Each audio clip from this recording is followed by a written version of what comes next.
हम लगातार बात कर रहे हैं नीति शास्त्र, सत्यनिष्ठा और अभिवृत्ति की, एथिक्स, इंटीग्रिटी एंड एप्टीट्यूड, जिसमें हमने कुछ सेक्शंस बनाए हैं। 1 एथिक्स हमने समझा, 2 एसेंस ऑफ एथिक्स हमने समझा, एथिक्स के 4 तत्व। 3 हमने समझा कि मानवीय क्रियाकलापों में नीति शास्त्र के निर्धारक क्या हैं। आज हम बात करने जा रहे हैं मानवीय क्रियाकलापों में नीति शास्त्र के परिणाम क्या होते हैं, यानी आज की बात हमारी है नीति शास्त्र के परिणाम। तो मित्रों, जब भी हम कुछ करेंगे तो उसका परिणाम होगा, ऐसा तो हो नहीं सकता कि परिणाम ना हो। अब ये जो परिणाम होगा, क्या हम इसको ध्यान में रखकर काम करें या इसको सोचे ही नहीं, यह निर्णय हमें लेना होगा। परिणाम को ध्यान में रखकर कार्य किया जाना चाहिए। मुझे उम्मीद है कि आप इससे सहमत होंगे।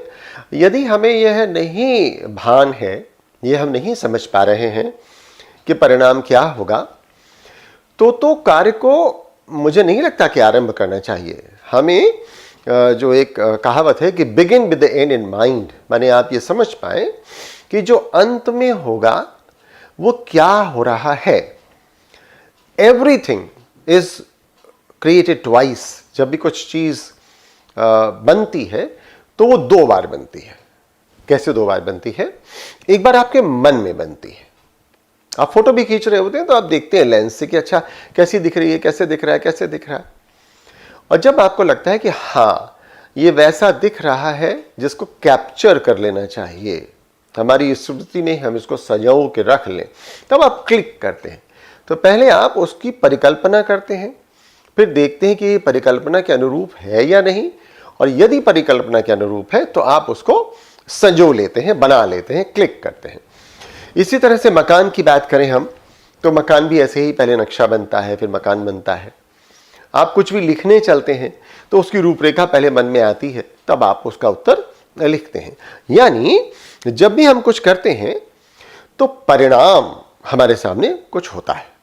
अब यह परिणाम नैतिक है या नहीं, यह परिणाम अच्छा है या नहीं, यही कार्य के अच्छे या बुरे होने को निर्धारित कर सकता है। कम से कम जब हम करने चल रहे हैं तब तो शायद हमें ये समझना चाहिए कि परिणाम क्या होगा। तो एक धारणा, एक विचार यह है कि परिणाम कार्य की नैतिकता को निर्धारित करेगा।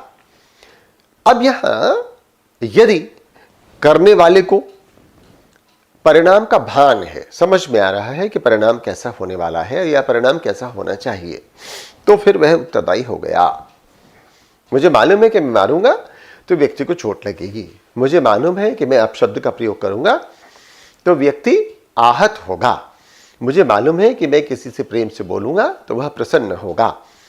तो अगर मुझे भान है, मुझे मालूम है कि क्या परिणाम होगा, तब तो फिर मैं उत्तरदायी हो ही गया। और अगर मैं किसी से करा रहा हूं, मैं स्वयं नहीं करता, लेकिन मुझे मालूम है कि जब ये करेगा तो क्या होगा, तो भी मैं उत्तरदायी हो गया, क्योंकि मैंने कराया है इस काम को। यदि वे व्यक्ति कार्य नहीं करता है जहां करना था, अब देखिए तीसरी स्थिति आ गई, व्यक्ति कार्य नहीं करता है जहां करना था, तो भी वह उत्तरदायी होगा। आप जा रहे थे, दुर्घटना हुई, आपने बचाव की मदद नहीं की, तो भी आपको उत्तरदायी माना जाना चाहिए। ऐसा मुझे लगता है कि आप भी इसको सही मानेंगे। और बहुत सारे समाजों में, बहुत सारी जगहों पर इसको महत्वपूर्ण माना जाता है कि अगर कोई कष्ट में है तो आप उसकी मदद कीजिए। नीति शास्त्र में परिणाम का क्या आशय है, यह नैतिक मान्यताओं द्वारा और निर्देशित मानवीय क्रियाकलापों के परिणाम के रूप में हम देखते हैं। यानी हम ये देखते हैं कि परिणाम के आधार पर मनुष्य के कर्म को नैतिक या अनैतिक मानेंगे। एक धारणा यह है। यहां करते समय क्या आपके मन में था और क्या आपके मन में नहीं था, वो एक अलग बात हो गई, लेकिन परिणाम क्या आया उससे हम ये तय कर रहे हैं कि आपने जो किया वो नैतिक था या नहीं था। परिणामवाद वह नैतिक सिद्धांत है जिसके अनुसार किसी व्यक्ति के कर्म के उचित या अनुचित का निर्धारण उस कर्म के से उत्पन्न परिणाम के आधार पर किया जाएगा। जो रिजल्ट्स आएंगे वहीं से तय कर देंगे कि ये ठीक था या नहीं था। अब कौन कौन से तरह के परिणाम हमारे पास आ सकते हैं, क्या क्या संभावनाएं हैं, ये हमें समझना चाहिए। यानी अच्छे एवं नैतिक कर्म का परिणाम नैतिक एवं सकारात्मक होगा और जो अनैतिक कर्म होगा उसका अनैतिक या नकारात्मक परिणाम होगा। इतनी बात हम समझ पाते हैं। यह हो सकता है कि कुछ परिस्थितियों में कर्म तो नैतिक था, अच्छा था, लेकिन परिणाम बिगड़ गया। ऐसा भी हो सकता है, होता है। आपने कई बार यह स्वयं भी अनुभव किया होगा कि परिणाम नकारात्मक हो गया, या परिणाम के सकारात्मक होते हुए भी जो आपने किया था वह अनैतिक माना जा सकता है। ये विकल्प हमारे पास हमेशा रहेगा, ये संभावनाएं हमारे पास हमेशा रहेंगी। कुछ कर्म ऐसे होंगे जिनसे नैतिक और अनैतिक दोनों परिणाम निकल सकते हैं। नैतिक या अनैतिक, अच्छे या बुरे, दोनों परिणाम निकल सकते हैं। इसको फिर हम कहते हैं कि ये दोहरे प्रभाव वाला कर्म या दोहरे प्रभाव वाला सिद्धांत है। कैसे तय होगा, यह तो परिणाम पर ही निर्भर करेगा। हमने कुछ किया, अच्छा हो गया तो नैतिक हुआ, अच्छा नहीं हुआ तो अनैतिक हुआ। दोहरे प्रभाव वाले कर्मों में यह निर्णय कठिन होगा कि कर्म अच्छे हैं या बुरे हैं। परिणाम पर ही सारी बातें आधारित हैं। इसके लिए परंपरागत मानक दार्शनिक विचार क्या है कि दोहरे प्रभाव वाले कर्मों में अच्छे परिणामों को और बुरे परिणामों को अगर हम देखें तो किसको प्राथमिकता दें, तो हमें अच्छे परिणामों को प्राथमिकता देनी चाहिए। यानी यह बात हमें बताती है कि परिणामों का बहुत महत्वपूर्ण स्थान है। परिणामों के अभाव में हम कोई बात को नैतिक मान लें कि अनैतिक मान लें नहीं समझ पाते हैं। आइए देखें कि जब ये दोहरे परिणाम वाले कर्म हो सकते हैं तो इससे संबंधित नैतिक मामले या मुद्दे या विषय क्या क्या हैं। दोहरे प्रभाव वाला जो भी कर्म होगा वह या तो अच्छा होगा या उदासीन होना चाहिए, इनडिफरेंट, बुरा नहीं होना चाहिए। अच्छा प्रभाव प्रत्यक्ष होना चाहिए, इनडायरेक्ट नहीं होना चाहिए कि हमने किसी का बुरा किया और उसका अंतिम परिणाम अच्छा निकला, यह उचित नहीं है। तो जो भी परिणाम अच्छा है वह प्रत्यक्ष होना चाहिए। कार्य का जो उद्देश्य था, जो प्रयोजन था, वह अच्छा होना चाहिए। कार्य का अच्छा प्रभाव प्रोपोर्शनेट, आनुपातिक रूप से बुरे प्रभाव से अधिक होना चाहिए। कोई काम आपने किया, उसका कोई प्रभाव अच्छा भी हो सकता है और बुरा भी हो सकता है। ये तो एक बात हुई। दूसरी बात यह हुई कि कोई काम हमने किया, उसका कुछ हिस्सा अच्छे प्रभाव के रूप में आया और कुछ हिस्सा बुरे प्रभाव के रूप में आया। तो जो अच्छा वाला है वो बुरे की तुलना में अधिक होना चाहिए। यहां तभी हम उसको नैतिक मान पाएंगे। कैसे? दोहरे प्रभाव के सिद्धांत के संदर्भ में सेंट थॉमस एक्विनास का उदाहरण बहुत लोकप्रिय है। क्या है? एक्स जो चुपचाप बैठा था, वाई ने अकारण उस पर हमला कर दिया। एक्स ने आत्मरक्षा में वाई को मार डाला। अब आइए देखें क्या है इसमें अच्छा प्रभाव। क्या है कि एक्स ने स्वयं को बचा लिया। बुरा प्रभाव क्या है कि वाई मारा गया। कैसे मारा गया? घटनाक्रम में बिना इरादे के। इस घटनाक्रम में बिना इरादे के आत्मरक्षा के फलस्वरूप ऐसा हो गया कि वाई मार दिया गया। इस सिद्धांत का एक पक्ष यह भी है कि आत्मरक्षा में प्रयुक्त बल अधिक नहीं होना चाहिए। मैं कितनी जोर से मारूंगा, कोई मुझे मारने आ रहा है तो मैं उसको कितनी जोर से मार दूं, इतनी जोर से मार दूं कि वो मर जाए। सिद्धांत ये कहता है कि आपको जो संभावना है कि जितनी जोर से आपको प्रहार किया जा सकता है उसकी तुलना में ही आप चलिए, उससे बहुत ज़्यादा इस्तेमाल बल प्रयोग मत कीजिए। जितना बल आपको लगता है कि आपके विरुद्ध प्रयोग किया जा रहा है, उसे थोड़ा कम ही इस्तेमाल कीजिए। क्यों? क्योंकि इससे आत्मरक्षा होगी। लेकिन क्या यह सदैव सच होगा? तो इसकी कुछ आलोचना भी की जाती है। क्या आलोचना है? इसमें कर्ता अपने कर्म के सभी संभावित प्रभावों के लिए उत्तरदायी माना जाएगा। इसके अतिरिक्त यदि कर्ता अपने कर्म के दोनों प्रभावों, अच्छे और बुरे दोनों प्रभावों को पहले से जानता है, तो फिर उसे दोनों प्रभावों की नैतिक जिम्मेदारी लेनी चाहिए। अच्छे की भी नैतिक जिम्मेदारी उसी की हो गई और बुरे की भी नैतिक जिम्मेदारी उसी की हो गई। और तीसरी बात उसमें ये आई कि यदि ये केवल अनुकूल प्रभाव, जो अच्छे प्रभाव है, उन्हीं की बात कर रहा है और प्रतिकूल की बात नहीं कर रहा है, कहते हैं नहीं साहब, नेगेटिव से हमसे क्या लेना देना, प्रतिकूल प्रभाव, बुरे प्रभावों के प्रति अपने उत्तरदायित्व से बच नहीं सकता। आप सिर्फ अनुकूल, अच्छा आपका है और बुरा आपका नहीं है, ऐसा नहीं कर सकते।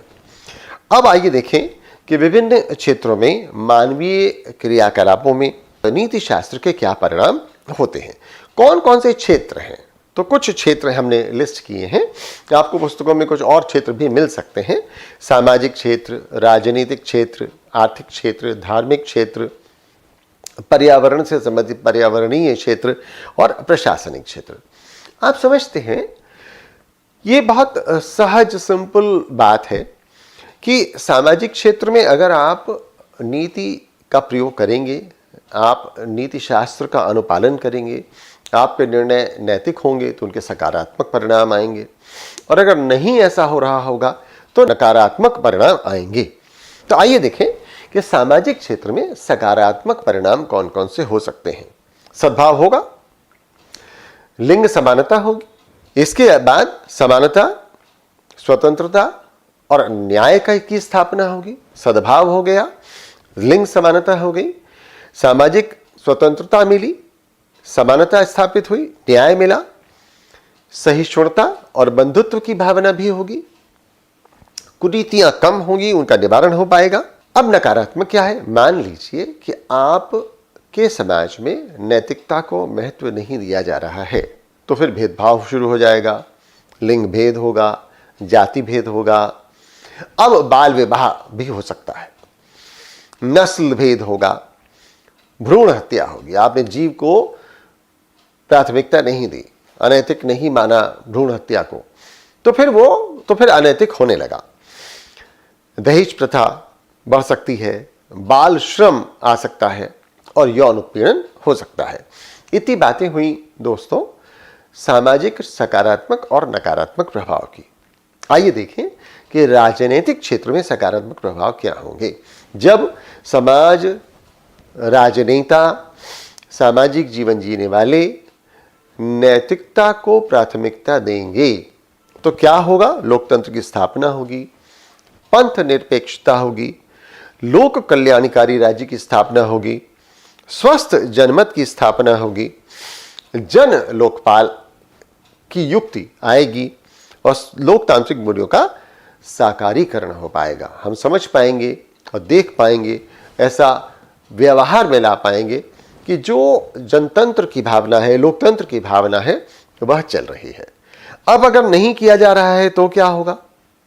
भ्रष्टाचार होगा, सांप्रदायिकता आएगी, क्षेत्रवाद आ जाएगा, भाषावाद आ जाएगा, भाई भतीजावाद आएगा, नस्लवाद आएगा।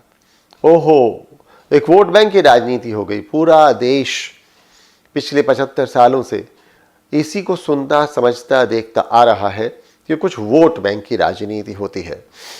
राजनीति का अपराधीकरण होगा, ये भी हम लोग बहुत निरंतर अनुभव कर रहे हैं। माननीय सर्वोच्च न्यायालय से लेके और हमारा जो पत्रकारिता जगत है वो इस सब पे चिंता लगातार व्यक्त करता रहता है, लेकिन अभी तक हम लोग कुछ कर नहीं पाए हैं। इसी तरह से आइए देखें कि आर्थिक क्षेत्र में क्या सकारात्मक बात होगी। अगर हम नैतिक निर्णय ले रहे हैं, नीति युक्त निर्णय ले रहे हैं, तो समावेशी विकास, ऑल इंक्लूसिव, सबके हित की बात हम कर पाएंगे, सतत विकास हो पाएगा। ये आधा अधूरा नहीं होगा, ये नहीं होगा कि कभी हो रहा है और कभी नहीं हो रहा है। मुझे याद है कि जब जब विश्व में महान मंदी जैसी इधर पिछले दशकों में आई है, तब तब मैंने कहा कि भारत पर इसका प्रभाव नहीं पड़ेगा। क्यों नहीं पड़ेगा? क्योंकि हमारी जो अर्थव्यवस्था है उसमें रेजिलियंस बहुत है, वो बार बार उठ के खड़ी हो जाती है। ज़्यादातर ग्रामीण अर्थव्यवस्था है, वो पूरा इकोसिस्टम उनका अपना है। बाहर क्या हो रहा है क्या नहीं हो रहा है इससे बहुत ज़्यादा प्रभाव उनके ऊपर नहीं पड़ता। तो सतत विकास भी हमारा तब होगा जब हम नैतिक निर्णय लेते रहेंगे। गरीबी कम होगी, भ्रष्टाचार भी कम हो जाएगा, मूलभूत आवश्यकताओं की पूर्ति हम कर पाएंगे। ये तो हुए दोस्तों सकारात्मक प्रभाव। आइए देखें कि नकारात्मक प्रभाव क्या हो सकते हैं। जब जब हम नैतिकता को ध्यान में नहीं रखेंगे तब तब घोटाला, कर की चोरी, गरीबी, बेरोजगारी, आर्थिक विषमता, ब्लैक मनी, काला धन। देखिए जो हमारी वर्तमान सरकार है मोदी जी की, इन्होंने काले धन को कम करने के लिए बहुत प्रयास किए हैं, जिसमें हम लोगों ने डीमोनेटाइजेशन भी एक महत्वपूर्ण प्रयास के रूप में देखा था। अवैध धन शोधन, जिसको हम कहते हैं मनी लॉन्ड्रिंग, तो इलीगल मनी लॉन्ड्रिंग होने लगेगी, जमाखोरी होगी, मुनाफाखोरी होगी, रिश्वतखोरी होगी और कुपोषण होगा। ये सारे नकारात्मक प्रभाव आर्थिक क्षेत्र में आने लगेंगे। अगला क्षेत्र है हमारा धार्मिक क्षेत्र। आइए देखें कि नैतिक निर्णयों का धार्मिक क्षेत्र में क्या सकारात्मक परिणाम होगा। धार्मिक सहिष्णुता में वृद्धि हो जाएगी, सद्भाव में वृद्धि हो जाएगी, परस्पर विश्वास बना रहेगा और सर्वधर्म समभाव की स्थापना हो सकेगी। यदि ऐसा नहीं किया जा रहा है तो क्या नकारात्मक है? बहुत देखा है हमने, विश्व आज भी इससे जूझ रहा है। हिंसा और दंगे, वैमनस्य, अंधविश्वास, अविश्वास इत्यादि। तो हमें ये समझ में आ रहा है कि धार्मिक क्षेत्र में भी नीति शास्त्र का महत्व है। अगला क्षेत्र है हमारे पास पर्यावरण से जुड़ा हुआ। हम प्रकृति की उत्पत्ति हैं और प्रकृति से पर ही निर्भर करते हैं, लेकिन हमें यह बोध अब नहीं रह गया है कि हमें पर्यावरण की चिंता करनी चाहिए, पर्यावरण का ध्यान रखना चाहिए, जबकि हमें मालूम है कि हमारा अस्तित्व ही पर्यावरण पर निर्भर करता है। खैर, अगर हम यहाँ नैतिक रहेंगे तो हमारे पास गैर परंपरागत ऊर्जा स्रोत बने रहेंगे, सतत विकास हो पाएगा, हमारी नदियां फिर से जीवित हो पाएंगी, जैव विविधता की रक्षा हम कर पाएंगे। और अगर ये नहीं हो रहा है तो मित्रों, नकारात्मक प्रभावों को हम लगातार झेल रहे हैं, उसको अनुभव कर रहे हैं। कुछ मैं आपको गिना देता हूं: global warming, acid rain, ozone क्षरण, मैंग्रोव वन विनाश, भूस्खलन, दावानल, सूखा एवं बाढ़, पर्यावरणीय असंतुलन, जलवायु परिवर्तन इत्यादि। अब देखिए, तमाम विकसित देश, अमेरिका तक, ये दावानल से बहुत परेशान है। आपने पढ़ा होगा कि जब जंगलों में आग लग गई और जंगल जल रहे हैं, मीलों स्क्वायर वर्ग जंगल जल जाता है, बुझा ही नहीं पाते। ये सारी समस्याएं हमारे सामने आती हैं। मैं परीक्षा की दृष्टि से इनको मोटे तौर पर गिना दे रहा हूं। आप अपने मित्रों के साथ इसकी चर्चा परिचर्चा कर सकते हैं, कुछ पॉइंट्स अपने माइंड में रख सकते हैं। अगर प्रश्न आ रहा है तो आप इसका उत्तर दे पाएंगे। अब आइए देखें कि प्रशासनिक क्षेत्र में सकारात्मक क्या प्रभाव पड़ सकते हैं। अकाउंटेबिलिटी।